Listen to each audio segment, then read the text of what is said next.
breezed right through his confirmation hearing before the Senate Ag Committee in D.C. He is President Biden's pick to lead the USDA. Now, remember, Tom Vilsack is a former Secretary of Agriculture. It's a unique situation because he was the Secretary of Ag under President Obama. He was the only cabinet member of President Obama's to serve the full 8 years. And then he took a break and he went into the private sector. And now he is the nominee once again to lead the USDA once more. So he was unanimously passed through the Senate Ag Committee. He is now going to the full U.S. Senate, where all 100 senators will either vote yes or no. Thus far, Biden's big cabinet picks have made it through the Senate, so you would assume that Tom Vilsack would make it, but obviously, knock on wood with that.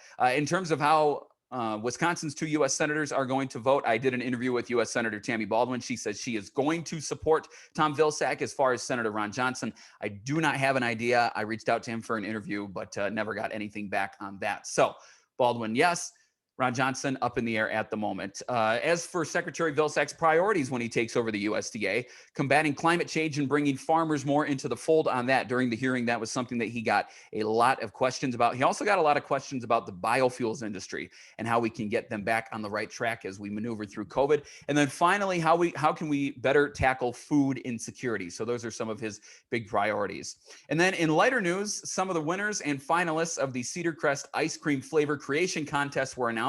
This is something really fun that 4-H clubs all around the state of Wisconsin do every single year along with Cedar Crest Ice Cream. These clubs get together, they create an ice cream flavor that is unique to them. They submit it, and then the folks at Cedar Crest pick a winner, and then ultimately that winner actually gets their flavor made and distributed throughout stores and parlors all throughout the state. So the finalists, there were 2 from Waukesha County, 1 from Langlade, and then 1 from Kewaunee County. But the winner was the Country Clover 4-H Club with their flavor Tractor Tracks, and that is chocolate ice cream, peanut butter cups, and then marshmallow swirls. So as I said, the flavor will actually go into production this upcoming summer. If you're just joining us, again, my name is Josh Scramlin. I'm with Pam Yankee in the Midwest Farm Report. Pam is the person that you've been hearing from the last few weeks, but I'm stepping in tonight. We are going to do a trivia contest at the end of the agribusiness news. And if you know the correct answer, you can email that correct answer to farm@midwestfarmreport.com. And then from all the correct answers, we are going to select one random winner, and I will give that trivia question to you in just a moment. We got a good program for you tonight. Rodrigo Werle and Damon Smith are going to be presenting on Waterhemp and then how to prevent white mold.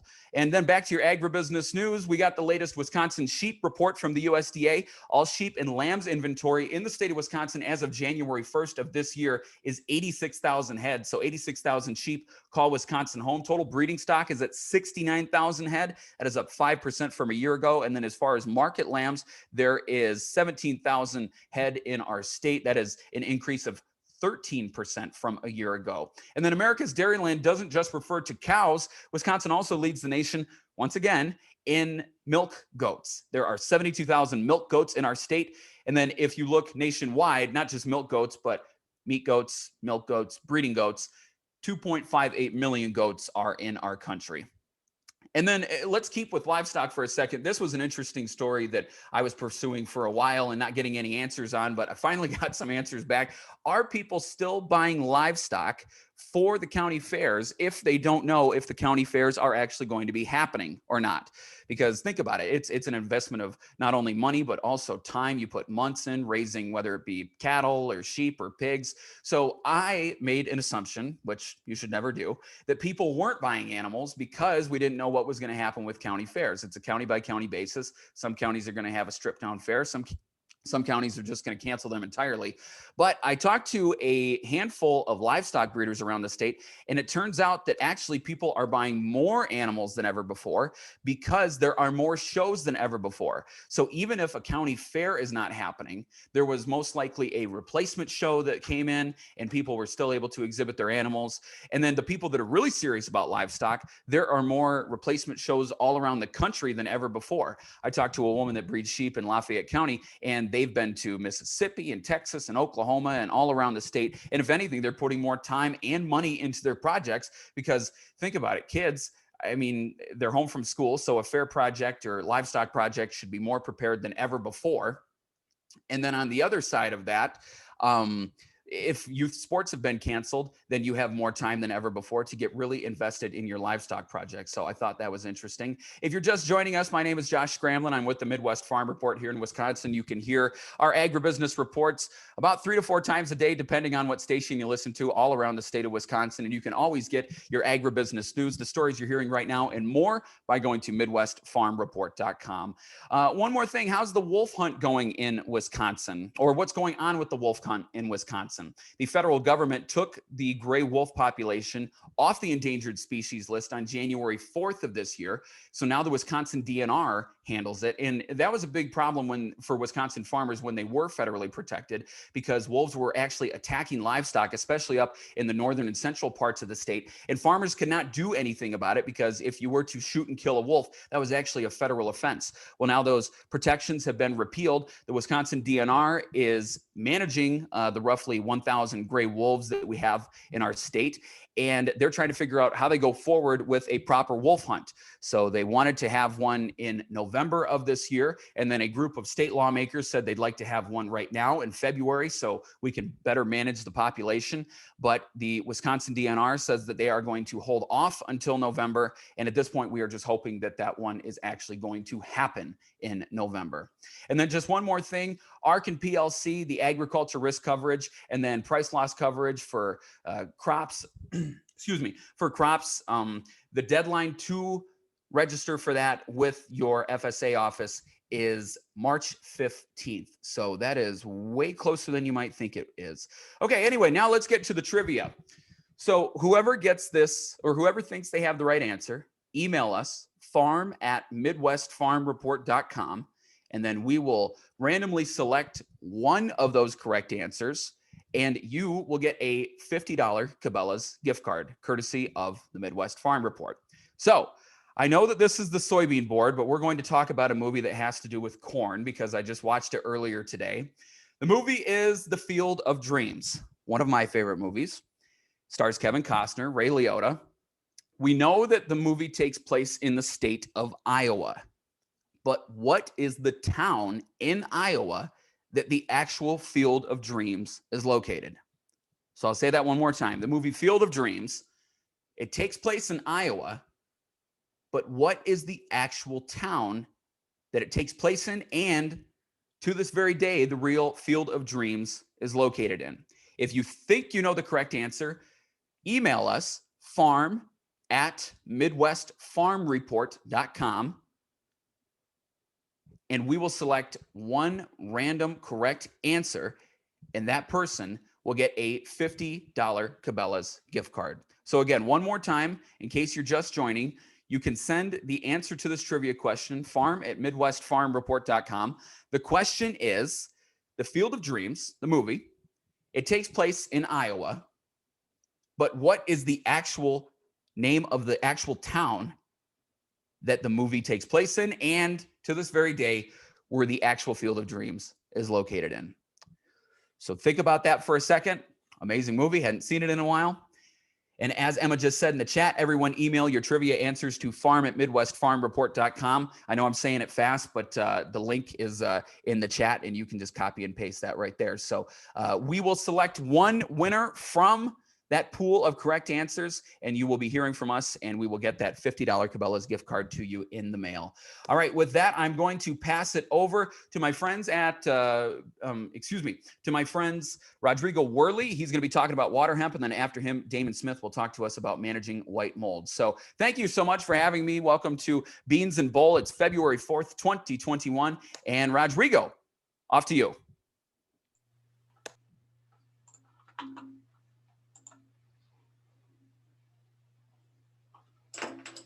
Alrighty, thank you, Josh. Can you guys see my slides well and hear me well? Josh? Yes, I can. Outstanding, thank you. Good evening, everybody.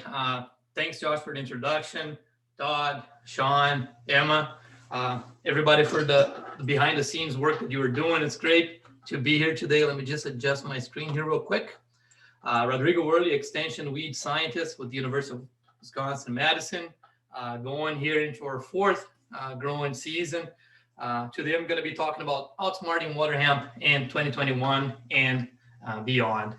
As I always like to start my presentations, I like to thank our sponsors, our collaborators, the research farms that we work at, Arlington and Lancaster primarily, the folks at those farms that help us on a daily basis. I want to thank the O'Brien brothers for allowing us to do some research on their farm. They have some Waterhemp issues there where we do a lot of research work, so very thankful to them. And very thankful to the board for sponsoring our efforts, the Wisconsin Soybean Marketing Board, the United Soybean Board, and the Corn Board. I also want to thank this amazing group of individuals. This is our research lab from 18, 19, and 2020. Very thankful for all the great work that they do so we can be here today to share some research with you all. Today, in particularly, I'm going to be focusing a lot on the work that was done over the past 2 years by Felipe Faleco. Faleco was a graduate student doing all the resistance work, and also Nikola Arsenijevich, who is doing integrated weed management research, which I'm going to talk about later in my presentation. So the outline for my talk, I'm going to give you all an update on Waterhemp herbicide resistance. We've been talking a lot about that. I'll give you some quick updates here on where we're at with our work. And then I'm going to focus the second half of my presentation. I'm going to be talking about integrated weed management, some of the research that we've conducted in 2018 and also 2019 and 2020.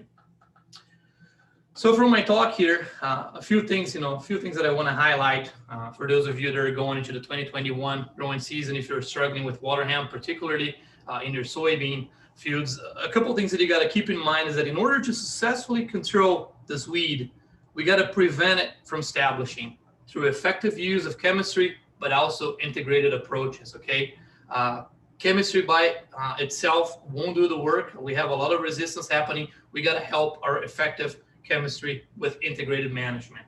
And then those Waterhemp plants that escape the early season management strategies, we got to make sure we don't let them go to seed. One pigweed plant is one too many. And once they go to seed, if we go with our combines around, we do a heck of a job spreading them around. So we got to start clean and stay clean through the end. Those are the main tips. Emma's going to share this in the chat with you all. This is a research paper that was just published out of Kansas State University by Dr. Jugelin's lab. They found Palmer amaranth in their long-term cropping systems trial with a 6-way resistance. Okay, and 5 out of those 6 mechanisms of resistance were metabolism based, and that's really, really concerning. For years, we in weed science, we were focused on target site resistance, and I'm not gonna dwell into those topics today, but this was the main focus of weed science for years, and now we're learning more and more about metabolism based. Why that's concerning? Because as we select weed populations with metabolism based resistance, we might be selecting for resistance to herbicides that we're not even using yet. And Dr. Bob Hartzer out at Iowa State University did a fantastic job summarizing this research article, and that's available as a blog post. So Emma just shared with you all in the chat. Make sure you take a look. It's a quick read, but it's a fascinating read. And as a farmer, it would be a scary read. So that's why we're focusing so much on these pigweeds, because they have this amazing ability to evolve resistance to herbicides. So where are we at in Wisconsin? So here I'm going to show 3 different maps. The map in green was recently generated with some data from Felipe's screenings. In green here are the counties where we have confirmed resistance to imazethapyr or ALS herbicides. And we know that's, we have more counties with ALS resistance, but this is what we have documented. More than 95% of the populations of Waterhemp that Felipe has been screening, they've shown resistance to ALS herbicide. And the same is true to glyphosate. These are the red counties. So green, ALS resistance, red are the counties where we have confirmed glyphosate resistance. Blue here is the map for PPO resistance, or group 14.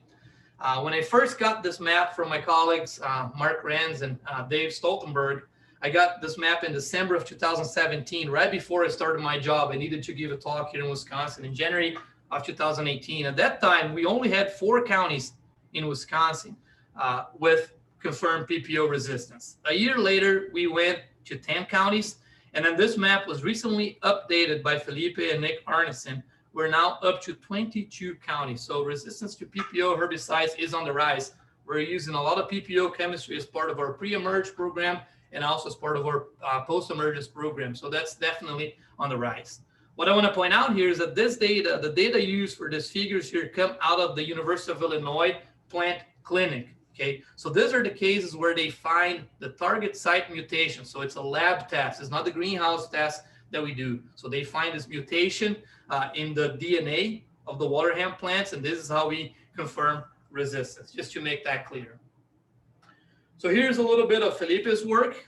What you're going to see in this map here, dots, and these dots are the populations we've been working. These are seeds that were sent by you all, farmers, consultants, educators around the state, collected seed samples in the fall of 18, sent it to us in Madison, and we've been working with them since.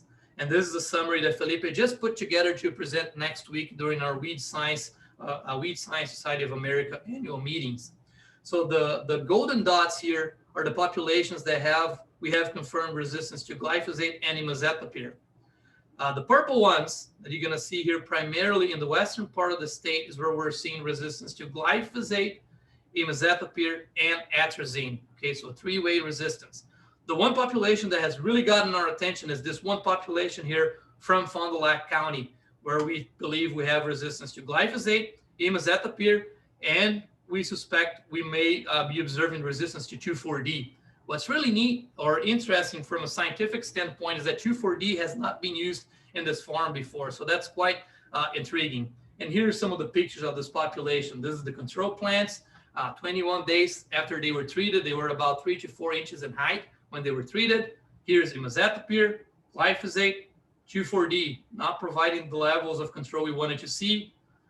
We didn't classify it as resistant to atrazine, but we had plants that escaped. This is dicamba. The few herbicides that controlled it were glufosinate, fomazepine, and mesotrione. So this is one of the scenarios that's really concerning that we're going to be investigating in the greenhouse this year. So what Felipe did, and this is the first time this is being presented here to our stakeholders, to our farmers and consultants out there. Felipe has this post screenings, right? So he grows the plants. In this case, we have results from 30 populations, several plants from each populations, and he tested them for resistance or the efficacy of 8 different post herbicides that can be used either in corn or soybeans. So glufosinate, Liberty, mesotrione, fomazepine, 2,4-D, dicamba, atrazine, glyphosate, and imazethapyr. So 8 different herbicides from 7 different sites of action. From his results here, biomass reduction, so 0, no control, 100%, excellent control. As we can see here, as we've been discussing, glyphosate and imazethapyr are not effective on these Waterhemp populations that we're working with here in the state of Wisconsin. Glufosinate was the most effective, followed by mesotrione or Callisto-based product, and then fomazepine or Flaxstar. And right now you must be scratching your head. I just indicated that some of these populations are PPO resistant according to the test conducted at University of Illinois. However, when we spray them in our greenhouse, they're small. We put, adjuvant, we put the right gallonage, we still get good control, even though some of these populations have the PPO resistance in them. And then looking at the efficacy here, next would have been 2,4-D, dicamba, followed by atrazine. Okay, so this is just an overall summary of how these herbicides are doing across our Wisconsin Waterhemp populations in our greenhouse screenings. Next, I want to talk about our pre-emergence study that Felipe conducted.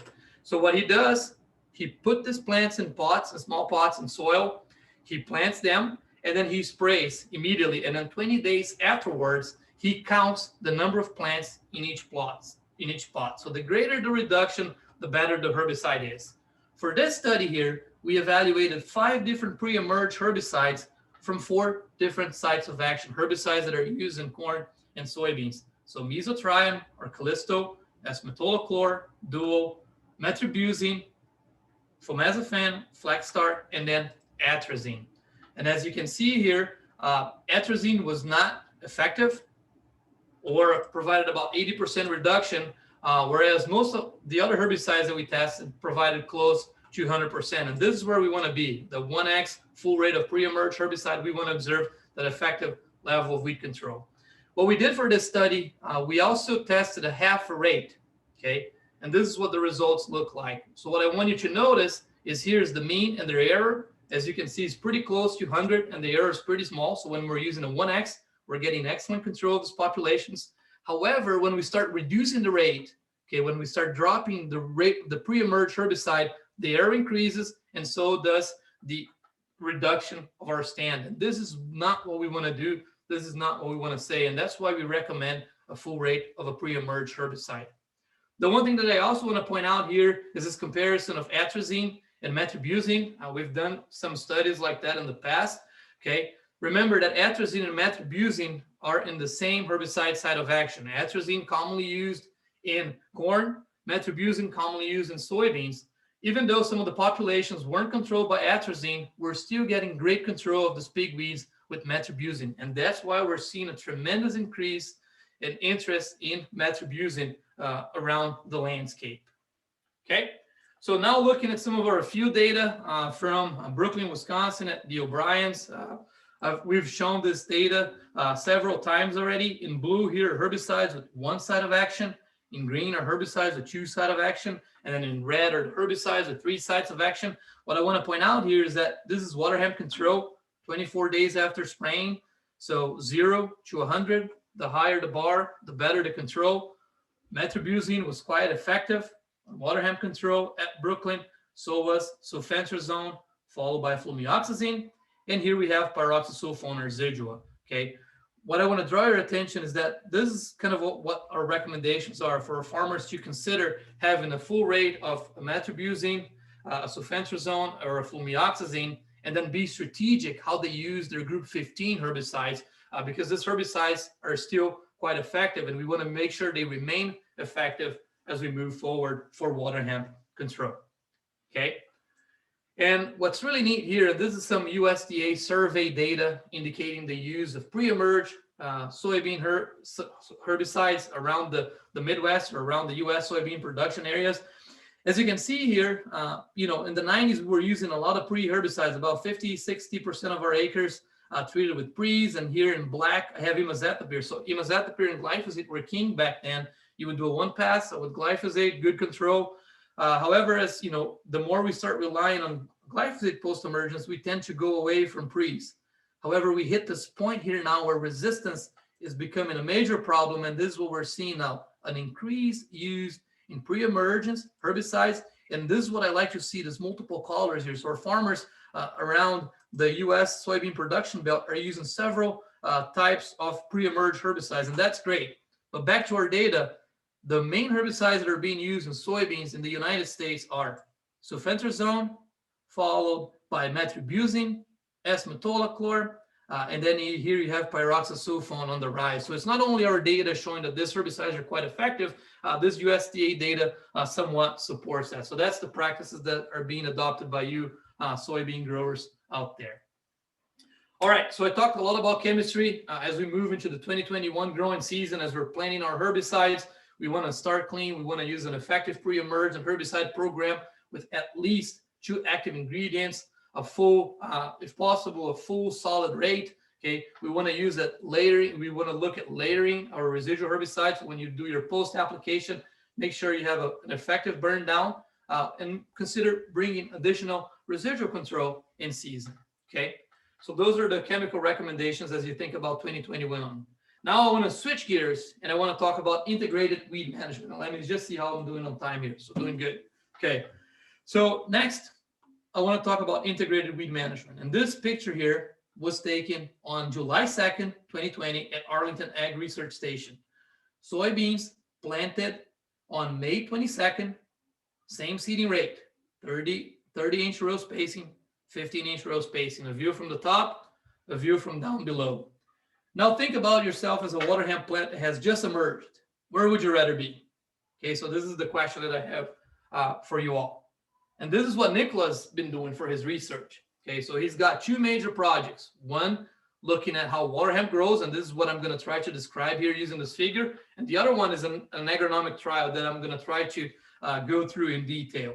Okay, so trying to answer that question, if you were a Waterhemp plant, where would you rather be? this is what Nicola did. So we have 4 different cropping systems. We have fallow, we have 30-inch soybeans, or 15-inch soybeans, excuse me, 30-inch soybeans, and then we have 30-inch corn.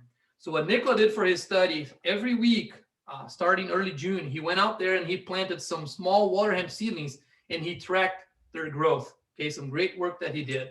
So these seedlings here were all planted on June 14th and harvested at the time they flowered. So when there is no competition, you get Christmas trees. When you have solid competition, you inhibit that water hemp plant from growing. Okay, so the faster we can close crop canopy, the less the water hemp will be able to grow. And in case that water hemp plant escapes early season control, okay, and if it goes to seed, it won't produce a whole lot of seed. Okay, and that's why that's important.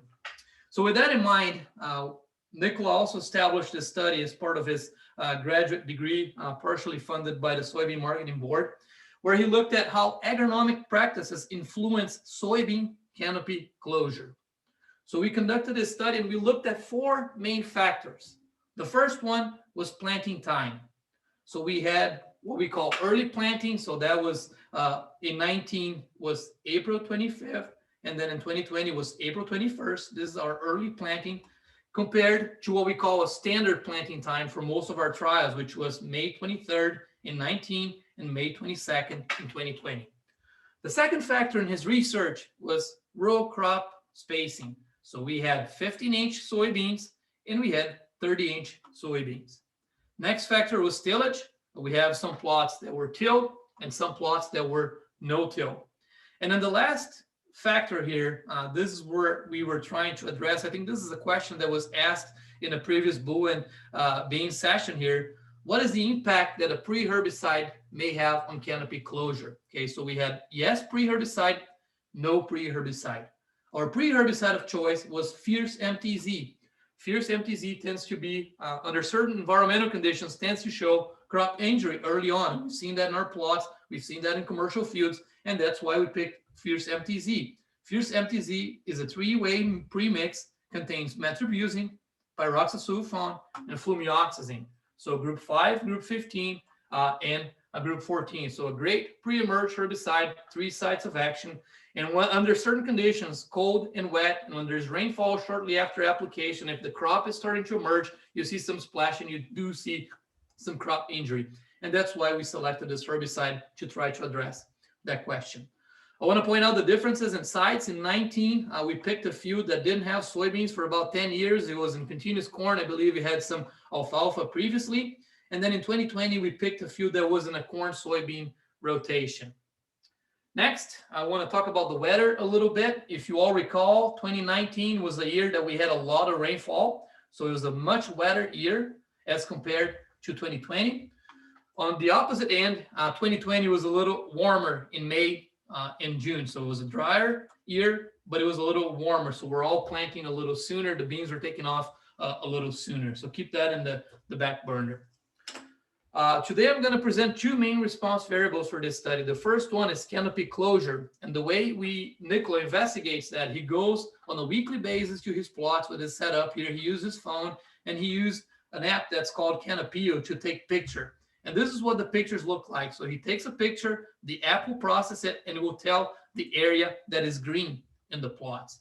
Okay, so in this particular case here, we have a canopy coverage of about 18.8% in this image. What we wanted to estimate in this study is the time that it took to reach this stage here, which is approximately 90% canopy closure. Okay, we wanted to know when the crop closed its canopy. All right, diving into the results here. The first I'm going to talk about is this ED90, or timing for 90% canopy closure. And what I want to say here with this table is that all factors that we evaluated were significant, either as main effects or as part of interactions. They all impacted canopy closure, which is really exciting for this study. So row spacing, herbicides, tillage, and planting time impacted how fast canopy closure happened. And I'm going to describe the interactions here. The first one that I want to talk about is this interaction between planting time, pre-herbicide, and tillage.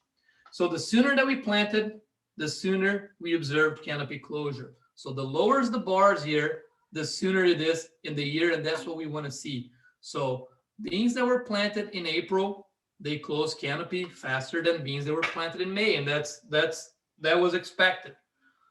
Impact of pre-herbicide in 2 out of these 4 scenarios. So the dark orange here is yes pre, no pre.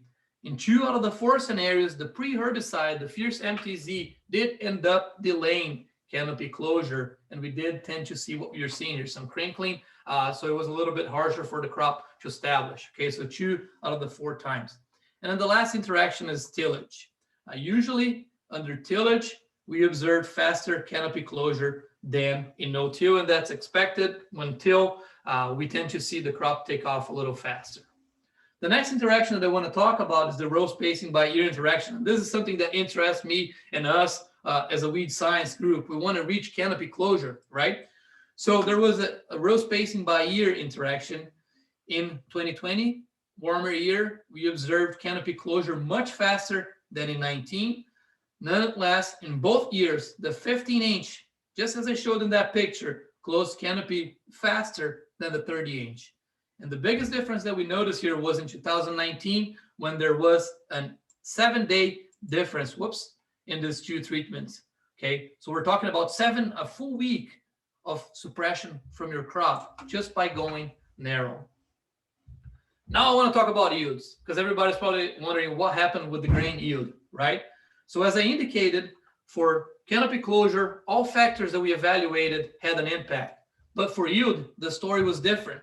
Row spacing in this study had no effect. We expected that the 15-inch would yield more, but that was not the case. Pre-herbicide, even though impacted canopy closure under certain circumstances, it had no impact on grain yield whatsoever. And that's great news, because remember, this studies here that I'm talking about, they're weed-free. But if you have a weedy scenario, yeah, you may see some delayed, some injury early on, but you're getting great weed control. You're protecting your crop yield, and you are helping your post-emergence program. So that's why we like to talk about, how important the pre's are. It's a no-brainer in this case, okay? So which factors were impactful in terms of yield, tillage, and planting time, which I'm gonna discuss now. In 19, we had more rainfall. Our field was a little different, as I said, alfalfa, corn for years. We saw higher yield in 19 as compared to 2020. Early planted beans, as Sean always talks about, Sean Conley and his groups, plant early. The biggest difference that we saw between the early planted versus the standard planted was in 19, and that difference was about 14 bushels. In 2020, the early planted beans out-yielded the standard planting, but only by 2 bushels. So 2020 was a little bit different, okay? And then the next factor that impacted yield in our studies was tillage. We observed that tillage yielded a little higher, about 6 bushels as compared to the no-till. So as a summary, I'm probably running out of time here. I'm gonna wrap things up. So as a summary of Nicola's study here in 19 and 2020 at Arlington Ag Research Station is that earlier planted soybeans, we observed faster canopy closure and higher yield. So that's great. I myself want to see faster canopy closure for Waterhemp suppression. Farmer wants to see higher yield. So that's good news. Narrow space soybeans, faster canopy closure. Again, great from a weed control perspective, not necessarily from a grain yield. Okay, so we didn't see a yield bump from narrow row spacing. You may be asking yourself about white mold diseases, and that's why I'm so happy that Damon Smith comes next, so we can have those discussions at the end as well. Pre-herbicides, even though we did observe slower canopy closure under certain circumstances, they had no impact. And remember, these pre-herbicides, they do a tremendous job controlling the weeds we're struggling with. So they're very, very important for chemical weed control programs. And then lastly here, conventional tillage, we observed faster canopy closure, higher yield. Not promoting tillage here. I just want to point out that these systems here where we're studying, they were previously under tillage. Okay, so this would have represented the first year no-till. A few more things to consider in the couple minutes that I have left. As I said, 1 pigweed is 1 too many. For those of you that have a clean field, but then you observe some scapes, I highly encourage you getting rid of those plants. Otherwise, your combine is going to go through it and do a tremendous job spreading it, creating problems for the year to come. Arneson Smith and our group, we just published an extension article here where we collected samples from combines, and most of those samples we found weed seed. So we got to make sure we pull those plants and we clean our combines as often as possible to stop the spread of weed seeds. And this is kind of where we've been working with. We have several members in our lab investigating the role of cover crops. So one system that we really like is corn. You harvest your corn, you plant your cereal rye, and then you plant green, you terminate at planting or shortly after. These are beans at Arlington that we planted on here. You can see on June 4th. This picture was taken about 20 days after planting. Look at that mat that you have on top of the soil there. Both plots here had a pre-emerge herbicides. Here you see some weeds escaping. Here you see weed free. I really like the scenario where you have this high biomass cover crop. You are integrating that with a pre-emerge herbicide. This is where we're seeing the best levels of results. Again, an integrated weed management strategy. So with that, I'm probably out of time here. I want to thank you all for joining us today. And I'll be glad to take questions either now or at the end. Thanks again. Well, thank you for that talk, Rodrigo. We've got a few questions now, and then maybe more will trickle in as we get through these first few. First one is from Alan, and he's asking effectiveness of yellows pre for water hemp. Yeah, so that is a question that we get all the time in regards. So Alan's probably asking in regards to prowl.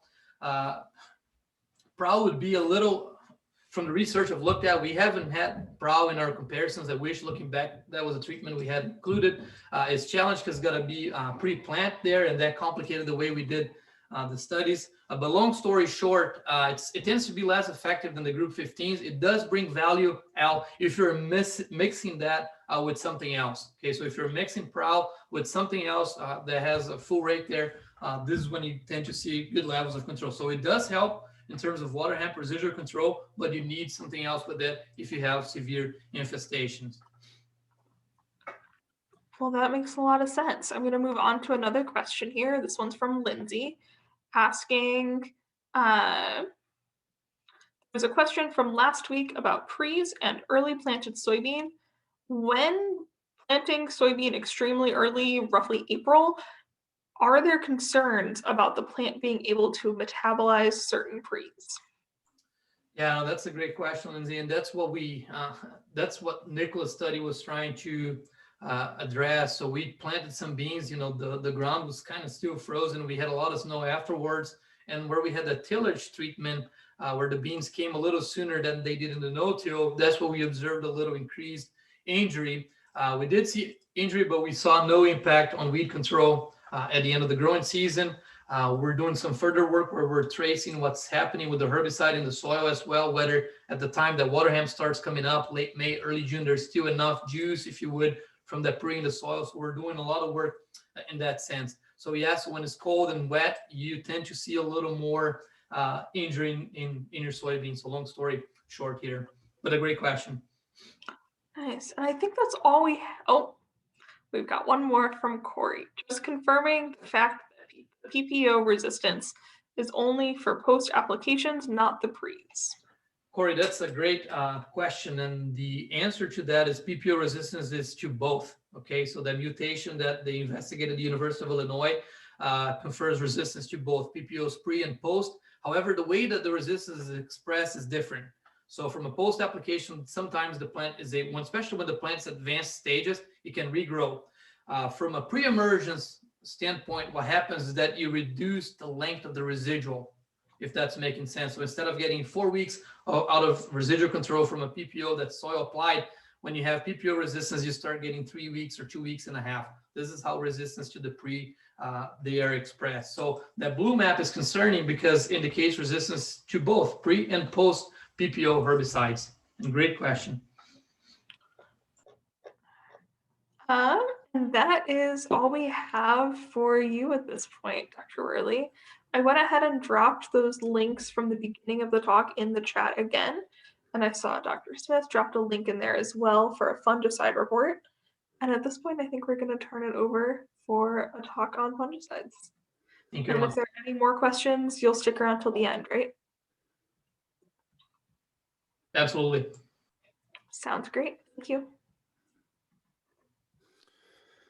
All right. Thank you, everybody, for having me here today. Now that Rodrigo is finished up and eaten all my time, I'll be happy to take any questions.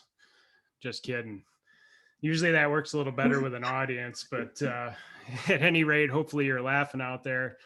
I will try to move along pretty quick here, so we do have ample time for questions. And I do just want to kind of talk about where we're at with some of the white mold work, a lot of which has been sponsored by the Wisconsin Soybean Marketing Board.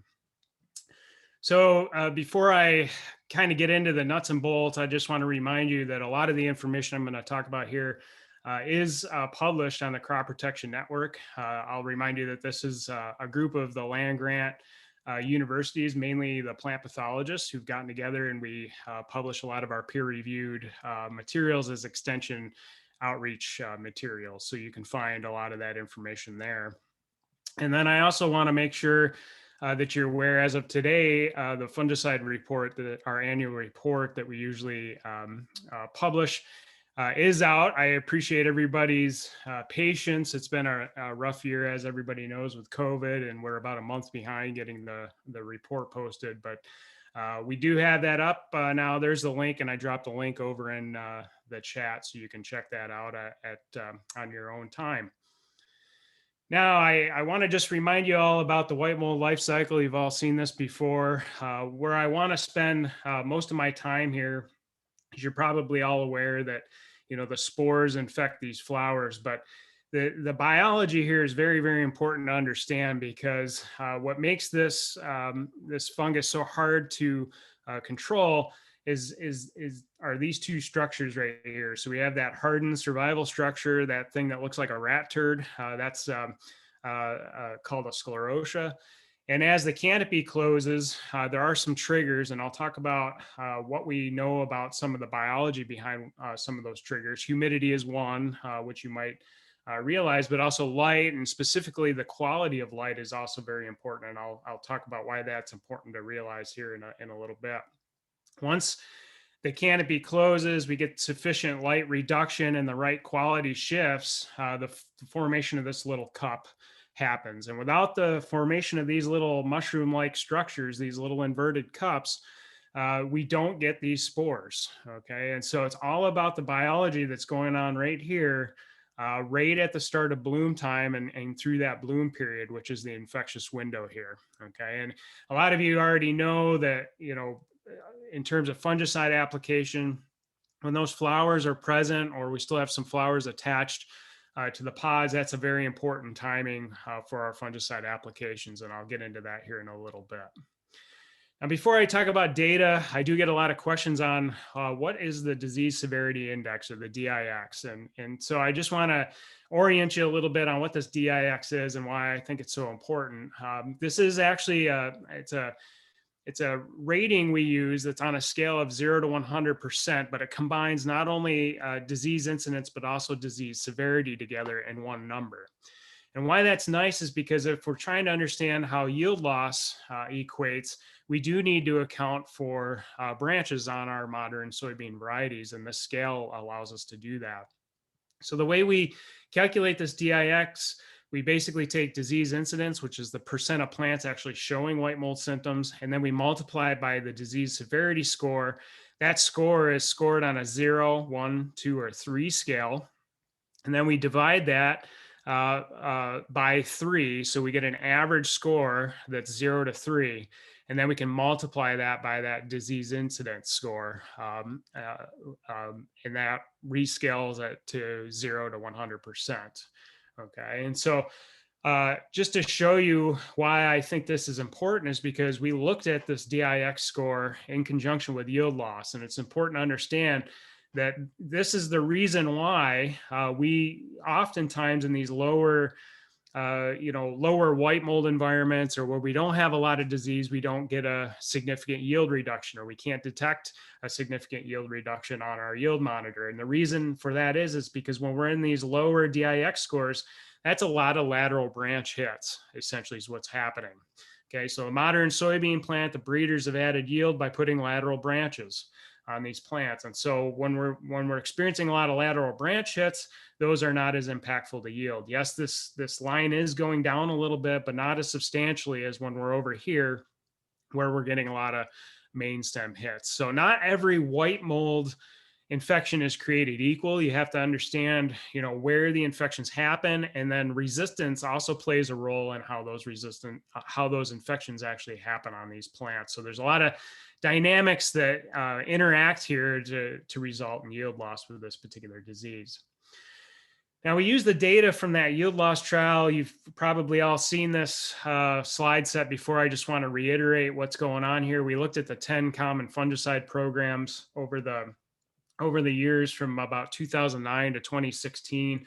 And you remember that that disease index score, we compare that against the non-treated control to give us a relative reduction in that score. So the more negative these bars are, the more the better that product worked. And one reason why I want to show this slide again is just to remind you that fungicides are far from perfect. In fact, our best programs, lactofen, which is Cobra here, here's Endura, the next one in there, Approach, and then the Endura followed by Preaxor program. These tend to be our top 4 programs when we're looking at this data set.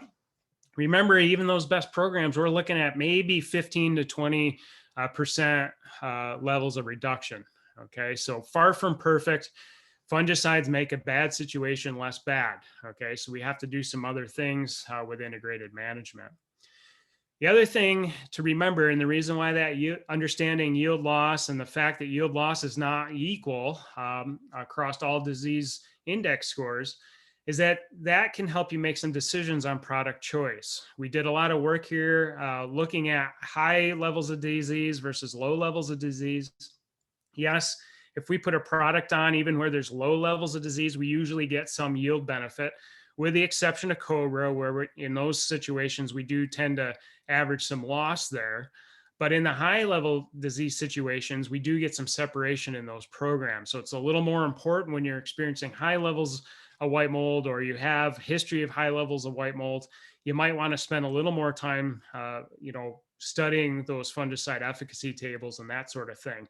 In the low level disease situations, most all the fungicides out there will give you some reduction. Okay, and so it really comes down to the economics of that. You remember that the Wisconsin Soybean Marketing Board helped us program Spore Buster. Most people are familiar with Spore Caster, which is the prediction app. Spore Buster is our fungicide calculator app. This tool can be used to kind of get down to the economics on your own farm. We teamed up with Paul Mitchell to build this calculator. So what's running in the background are models that he helped us develop. You can actually go in here, put your expected price for your soybeans, your expected yield in a particular field. We do ask you a little bit about disease pressure, which we give you some pictures if you click on the little information tab there. And then this table will auto-calculate and give you some break-even probability scores and average net gain levels there. You can also adjust these prices here for the product costs to your local costs. So you can actually tailor this and run different scenarios on your farm. So, that's a free app available to you courtesy of the Wisconsin Soybean Marketing Board. Now, where are we headed now with fungicides? Well, we continue to take a look at that. And this is our data from Hancock, Wisconsin. This is our uniform white mold fungicide trial. We tried to get creative this year, looking at drop nozzles. We also looked at some T-band stuff early in the season. You remember, I talked about the sclerotia and the survival of that structure in the upper soil profile. And we even tried to put some fungicides on the soil to target that structure to see if we'd have any influence. We then compared that against our positive check here, which in this case is going to be Endura at 8 ounces applied at R1 followed by an R3 application. Now, the economics of this don't work out. I realize that, but what we were trying to ask here with this positive check is, okay, if we cover that whole flowering period with protection, can we find at least one program that might equal the best case scenario?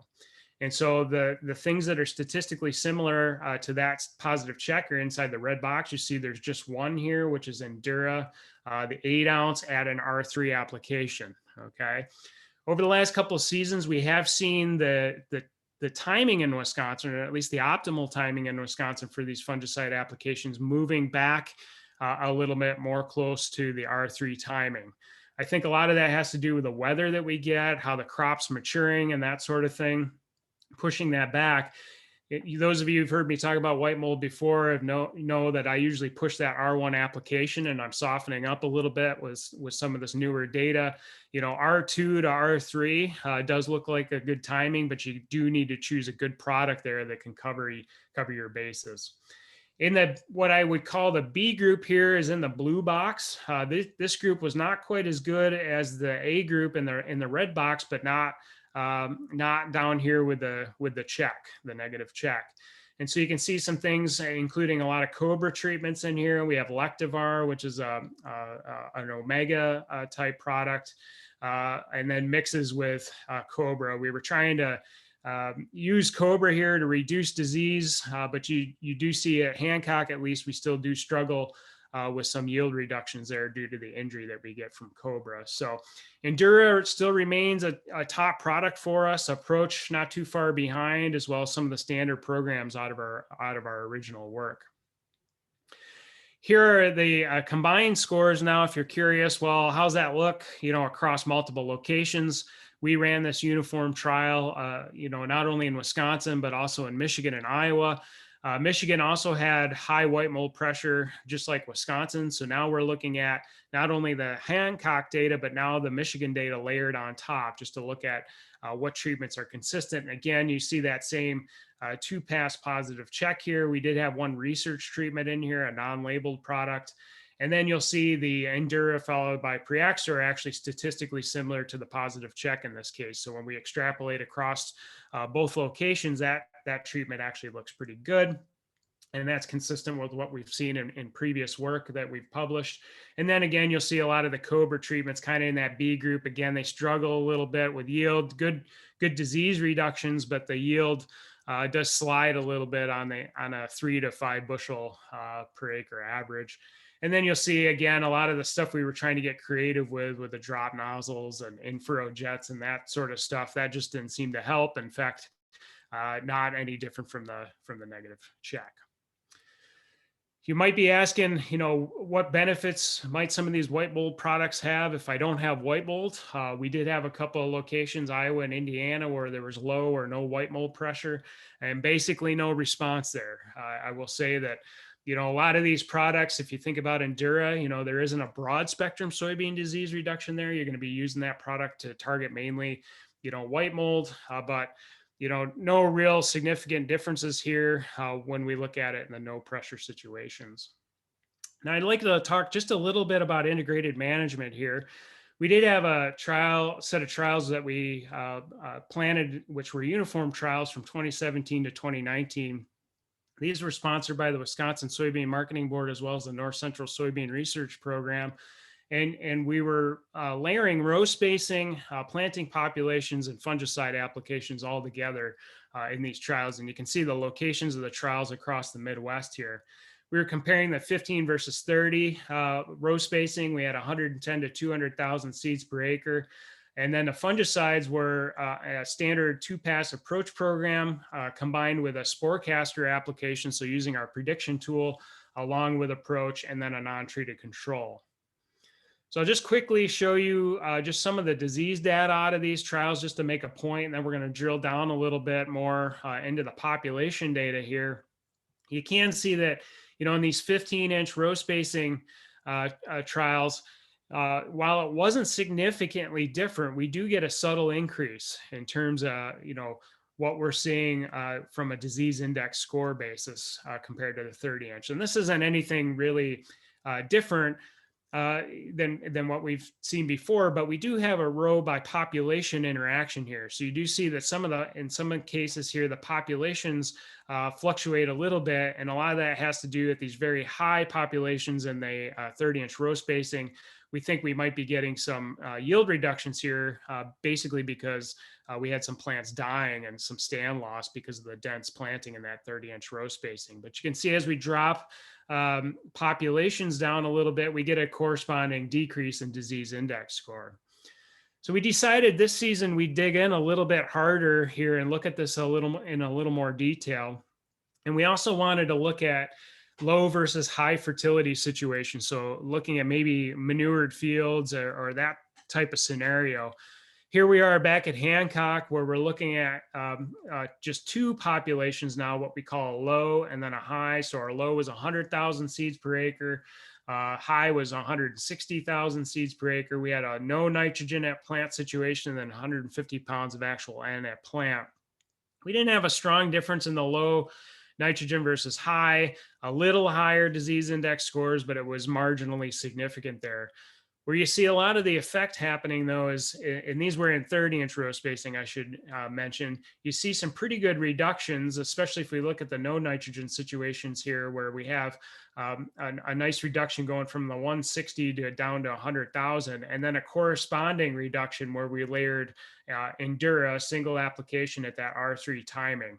You'll notice here Cobra also in the mix, Cobra at a V4, V5 application, giving us some reductions, which were statistically lower in some cases compared to the non-treated control, and still, an option there in terms of reducing that disease index score. But again, thinking a little bit about populations here can be helpful in terms of managing white mold.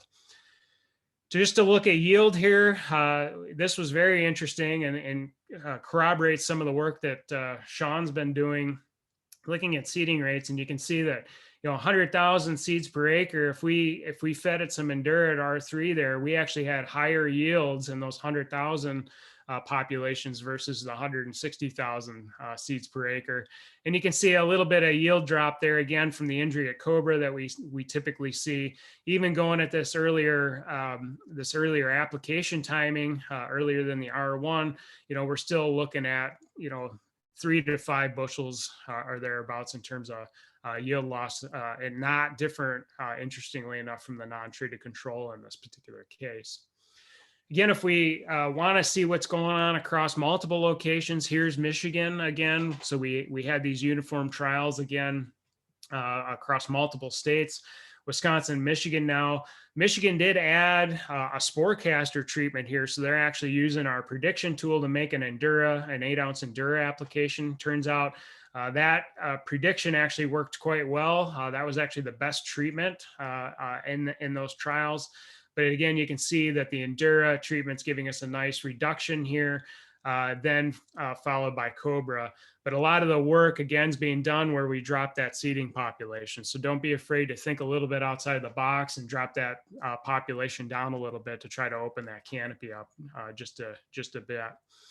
Again, yields here across those two locations, some nice yields, even out of the 100,000 seeds per acre. So we're not getting a lot of yield reduction. We did see higher levels of disease and in a little bit higher yields, maybe where we had some nitrogen there. But again, not a huge effect statistically speaking compared to no nitrogen. And then just to look at cases where we had low or no white mold pressure, the 160 to 100,000 here, yes, marginally higher in Iowa and Indiana where we had these trials and did not experience white mold, but we're looking at just 2.2 bushels per acre. And I think what Sean's been telling us, that's not going to be an economic difference there. So you're not going to be able to cover that added cost of the seed with that 2.2 bushel advantage there. So again, just to remind you that we do have Sporecaster available. It's freely available, again, courtesy of the Wisconsin Soybean Marketing Board. I've been getting asked a lot this year how many folks are actually using Sporecaster. And this season, we actually had Sporecaster on 6,000 devices. So we could actually see that it was being updated on 6,000 devices, meaning people are actually having it on their phone and they're actually allowing the phone to update, or they're updating it itself. In terms of forecast per day, we actually ran on average 1,000 forecasts per day during the July peak period. So folks are using it. I hope that tells us that they find that tool useful. We do know that there's some error there, and we're making some corrections this winter, as we do every winter. And we also are going to be making a weather input change because our weather source, dark sky, is actually going to be going away. So we're going to be making a small pivot there, but that's actually going to be a good thing. We're tapping into some higher quality weather. Final thought here is I just want to, get folks thinking a little bit outside the box and being creative. Sarah Pethybridge, who's my counterpart at Cornell, she's been actually looking at white mold in organic systems and looking at ground covers and things to try to reduce white mold. And similar to what Rodrigo talked about with weeds, is if you can put a physical barrier there, block light, and put put a physical barrier for the spores there, we get a significant reduction in white mold incidence. And so what they were doing here, they were looking at soybean as well as dry bean, and they planted into rye residue or just a conventional tilled type system. And you can see some pretty substantial reductions in the incidence of white mold in both years of this study in soybean here, where they had that rye residue. In fact, no white mold in year 2 compared to 8.3% disease incidence. You can also see that the incidence of sclerotia, so in other words, a little survival structure that actually gives us the mushroom, substantially reduced. So what's actually happening there is not only is that physical barrier there not allowing the spores to come up into the canopy of that soybean plant, but it's actually disrupting the formation of the mushroom. And I'll tell you why that is here in a second. The other point here is that what you're going to see is the incidence of germination resulting in non-functional apothecia. So what's happening is you actually do get the apothecia that start to form, but they do not fully develop the cup at the top of that little stem. So this is pretty interesting biology. Some of you may remember Jamie Wilbur, who was with me. She's now at Michigan State as a faculty member there. She actually started to dig into this a little bit to try to figure out what was going on biologically. And this has been corroborated also by some work out in Sweden, in that actually what's going on is you actually have to have specific wavelengths of UV light, okay? And specifically 300 to 320 nanometers. You have to supply those exact wavelengths of light in order for the cup to actually form on top of what we call the stipe, which is the little stem there. Okay, and so where I'm headed here is if we can think a little bit about rye cover crops, crimping rye, early termination of rye, other types of physical barriers out there, not only is that going to disrupt that spore movement up into the canopy, but it's likely to remove those specific UV wavelengths that we need, resulting in dysfunctional apothecia. So we do get germination, we can trick them, but those apothecia basically are sterile. They don't produce the spores, and over time, if we do that, we might be able to exhaust that inoculum potential that we have there. So think about some of these things. We're digging in. We're working with Rodrigo on some of this work, just looking at early termination of rye in some of these situations. But I think this could be a viable tool as well to try to get a little creative with white mold management. So here's the take home: adjusting your cultural practices. Don't be afraid to drop those populations down. If you like that 15-inch row spacing, that's cool. I'm okay with that, but save yourself some seed costs and get the populations down. I think Sean would be okay with that as well. Be careful of the fungicide, the reliance on fungicide. I know it's a nice tool there, but I have a lot of guys call me and say, hey, I spent a lot of money on Endura and I still had white mold. Well, I would expect that. And then I ask them where the check strip is, and they said, well, I didn't leave a check strip. And so I tell them, well, if you had left the check strip, you'd have saw how well that fungicide actually works. So, keep that in mind. Fungicide just makes a bad situation less bad, and don't be over reliant on that. You're going to need to wrap in some of these other strategies there to try to get that white mold pressure under control.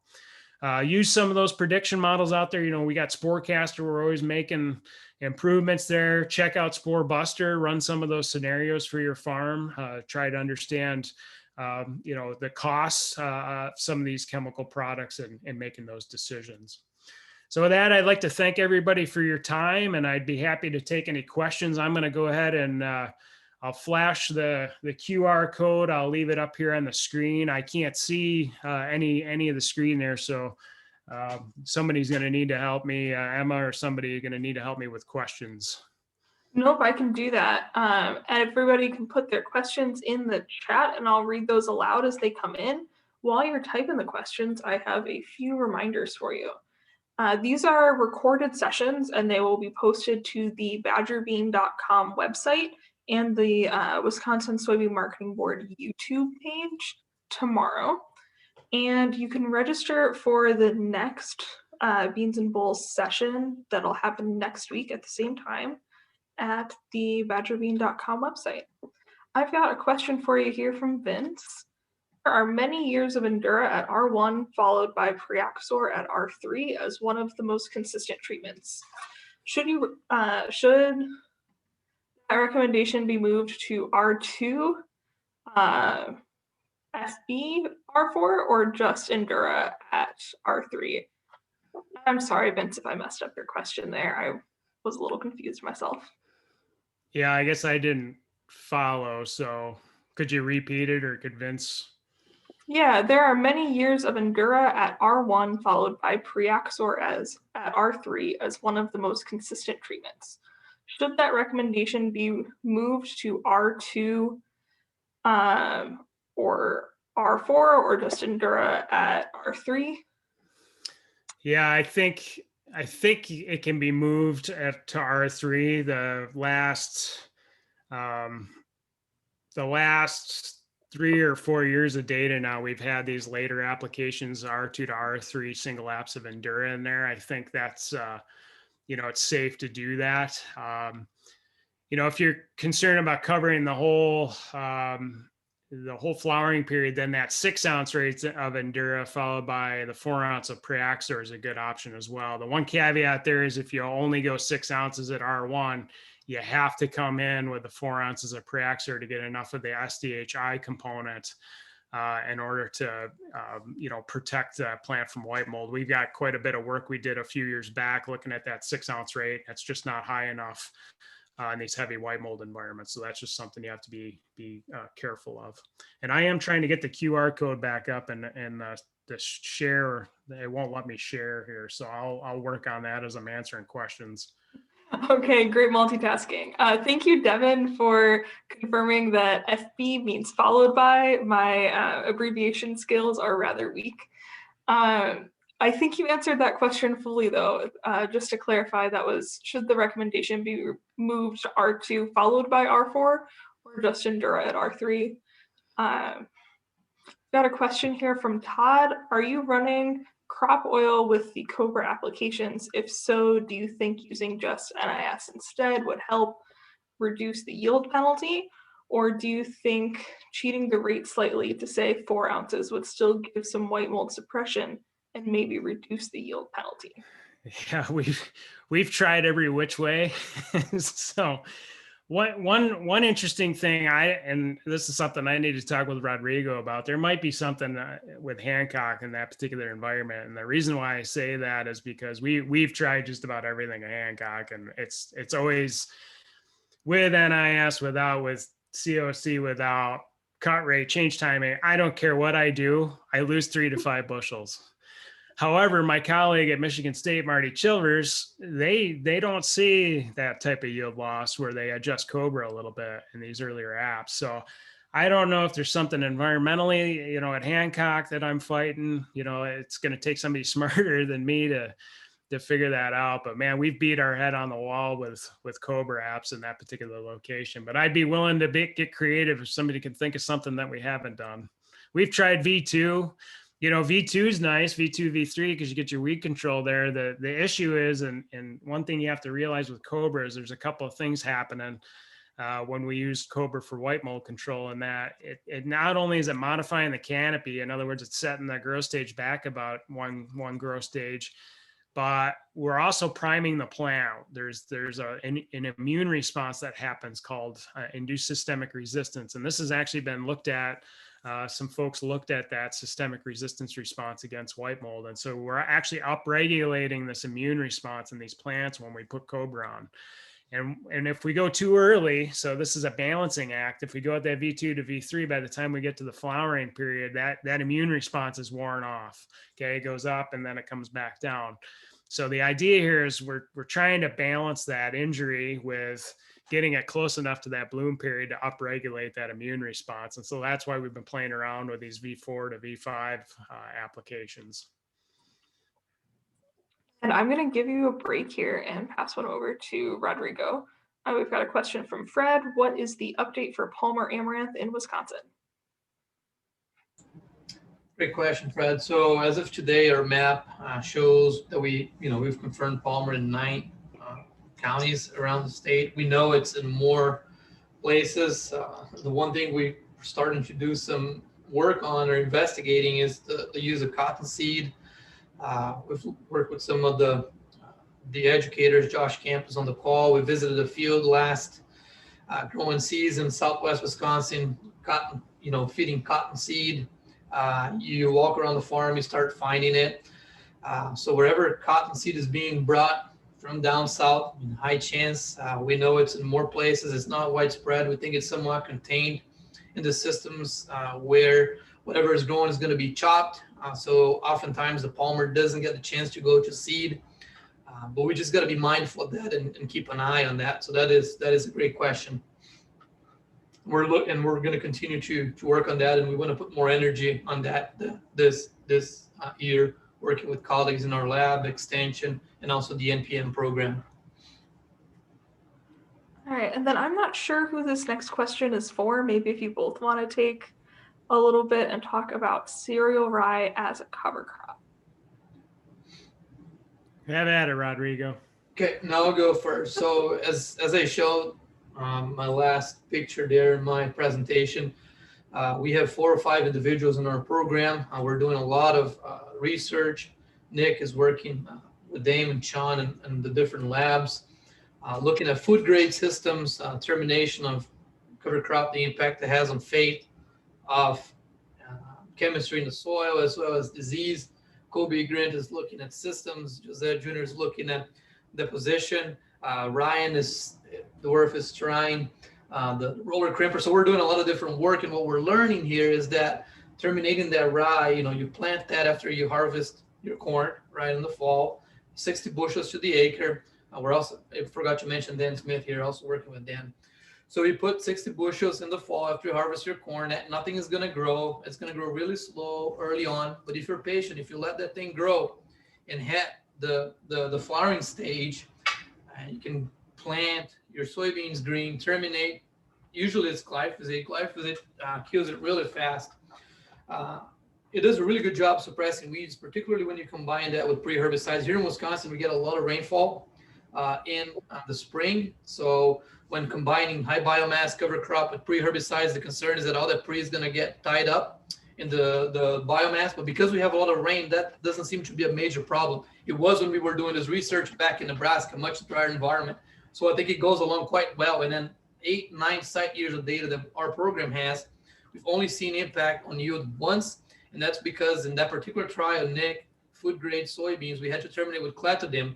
Clethodim, it takes a lot longer to kill the cereal rye, allowed it to compete with the crop a lot longer, 3-4 bushel decrease. Nick is going to be talking about those data in future meetings. But overall, no impact on yield, great weed suppression. I'll let Damon chime in. I know Sean is also doing some work on that sense as well. So I see that as a very promising system. That was really interesting. And we have some more clarity from Keith here in the chat.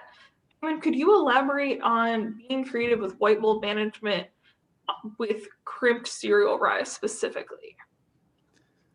Yeah, you broke up. I'm like, what was, and I don't see the question over there. Could you elaborate on managing white mold with crimped cereal rye? Yeah, so I guess just to talk about the mechanism, I guess, is probably what you're looking for there. And so what's happening as you crimp that rye over, you're not only adding that mat there, which is actually a physical barrier to the ejection of those spores. So remember, these spores are microscopic. They're like dust particles, right? And they get forcibly ejected from the surface of the soil up into the canopy. Okay, so that's a physical barrier. But what also is happening, and the work that was done at Cornell that they looked at, and then some follow-up work that we've done in our lab, is that if we don't supply the right wavelengths of light, which that changes those wavelengths underneath, you actually disrupt the complete formation of that mushroom. Okay, so the mushroom will start to form, but it'll never form if not given the right wavelengths. It'll never form the cup at top on the top. Okay, so that's another benefit, because what's happening, if we do this over time, and you can think about it like, and you got all these sclerotia that are kind of scattered in that upper soil profile. If we keep doing this over and over and over, eventually we're going to exhaust the viable sclerotia in that upper profile. Okay, we're going to run out of inoculum potential, we call it. And so there's sort of two shots happening here with these rye systems. And, from a white mold standpoint, is not only are we taking care of the in-season issues, but we're probably also giving us some benefit, in future years, because we just took out a whole bunch of sclerotia that never added any new sclerotia back to the system. So we broke that cycle that I showed you in that first slide. We're actually looking at this in more detail, actually in a coordinated trial. We actually have some NC SARE money.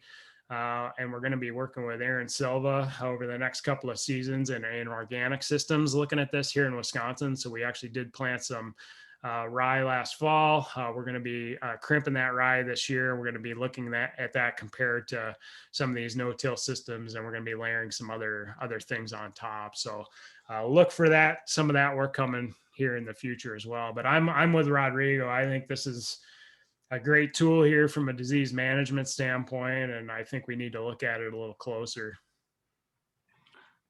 That's really interesting.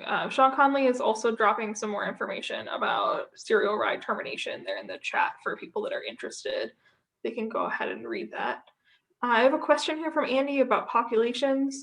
One of our challenges with lowering our planting populations and heavy residue following corn is the potential for a satisfactory uniform emergence. How much risk can we take in lowering these populations? Sean? Sean, if you want to turn your mic on or just drop it in the chat, whichever works better for you.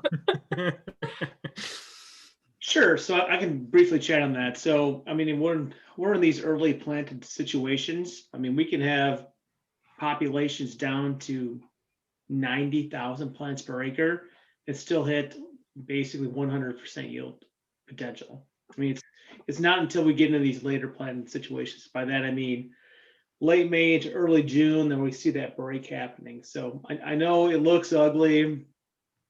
I've walked those fields. I've seen them. They look spindly, and everyone wants to tear them up and do something. But if you look at the economics, I think you're set there. And again, specifically if in these situations where Damon's at, with these high white mold situations, I mean, I think his recommendation, and I would concur, would be you don't drop any more than 120,000 seeds per acre. Yep. That's assuming 90% germ. So at that point, you're dropping 105,000 live seeds. So again, if you're planting early, you're trying to drive the system, I think that's where we need to be at. And Damon, Rodrigo, I will leave and let you guys finish. Yeah, I mean, I've looked at enough of these now. I have no hesitation. I mean, I've seen these fields, they look rough, but it's amazing they catch up at the end. When we were walking our stuff last year with 160 compared to 100,000, you just swore that there was going to be this huge yield difference, and the 100,000 actually outperformed in these heavy white mold environments, outperformed the 160,000. So,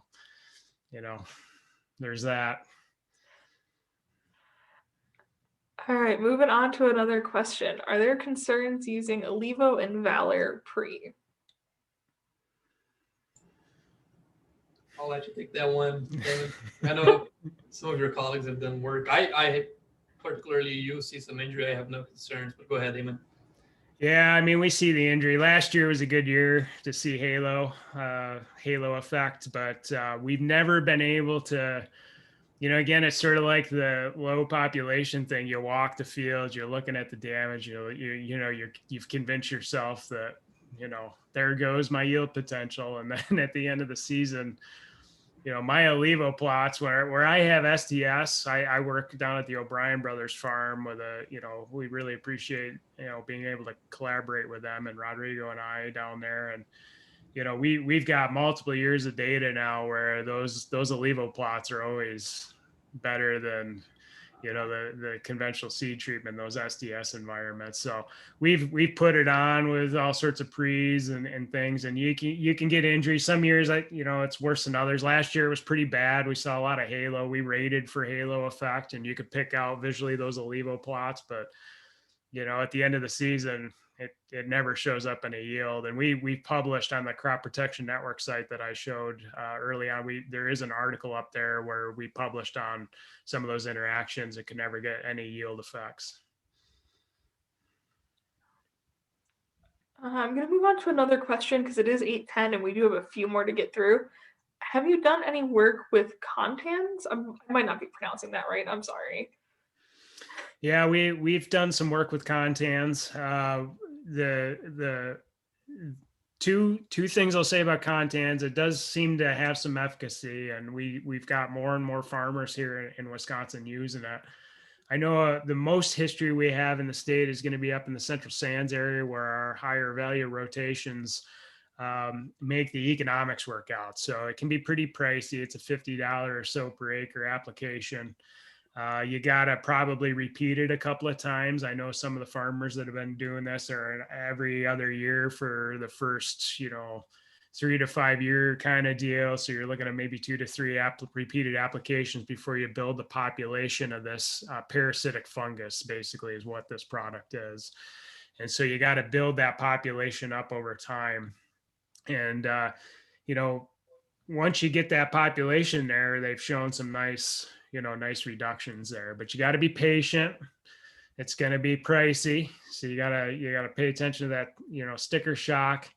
And, you're going to have to probably put a couple of repeated applications. We've done some things in small plots. It's hit and miss in our small plot trials. The better data I've seen has come out of North Dakota, where they were doing some larger, longer term plots. And there's some nice data out of those plots to show nice reductions there.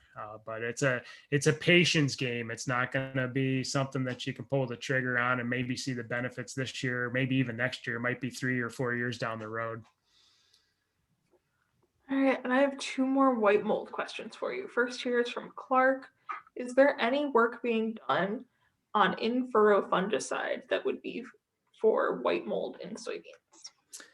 Yeah, we actually in that slide, that uniform trial, both the Wisconsin only and then the Wisconsin plus Michigan trial there, I've lost my slides on my desktop here. I was going to throw it back up, but we actually had Xyway, which is this in-furrow that folks have been looking at in corn. We looked at it in a furrow jet system on soybeans. It's not labeled for that, but there was some thought that maybe we could look at some of these, in furrows to try to get some long season protection, which is what's happening in corn. The issue with Xyway, 2 issues there. One is that I don't think the residual is long enough or strong enough for white mold. It was down with our non-treated check in our trials, both in Michigan and in Wisconsin. So in both of those locations, it didn't seem to give us a response. And then the other problem with soybeans and Xyway is that there's some pretty good phytotoxicity. So you can't just drop it on a conventional in-furrow system. You'd have to get a little creative with a split. We're using the furrow jet, so we're laying it in 2 streams alongside the seed, not right on top of the seed, to try to, balance that injury that we could see, that phytotoxicity. So there's a little bit of stand loss if you don't get it just right. We also looked at it as a T-band. We put it as a T-band over the top after plant, and couldn't get any response there either. So I think, while the idea is interesting, and that is a product that does seem to have some long season longevity, I just don't think it's got enough oomph to pull its way through for white mold. Makes sense. And then I have one last question for you from Chad. Any comments on heads up seed treatment for white mold? Any positive, consistent results? Neither positive nor consistent, unfortunately. We've tried that. We've looked at it. I know there's some images out of Iowa where you can kind of see SDS plots and white mold plots up to the line with it. We've tried over a couple of seasons. We've had it 2 different seasons. We paired it with different things. It's sort of like Cobra. We've tried different combinations, and we just can't seem to get any kind of consistent response. When we pair it with a good fungicide like Endura, it's usually Endura pulling the load there. We do applications where we'll pair it with Endura and then have Endura without, and you can always just see that it's Endura there. So I think, unless you're getting just an eye watering deal on that, I think there's some better options for white mold out there. Nice. Well, thank you so much for 2 great presentations. I've really enjoyed the Q&A session as always. It's nice to see what our attendees are thinking about during these talks. And with that, I'd just like to remind everybody to register for next week. You can do that at badgerbean.com. If you haven't already dropped your CCA number in the chat and you were not able to use the QR code for the app, you can go ahead and drop that in the chat. But that's all I have for today. Thank you, everybody. I appreciate it. Thank you, everybody. Thank you, Emma. Thank you, Todd.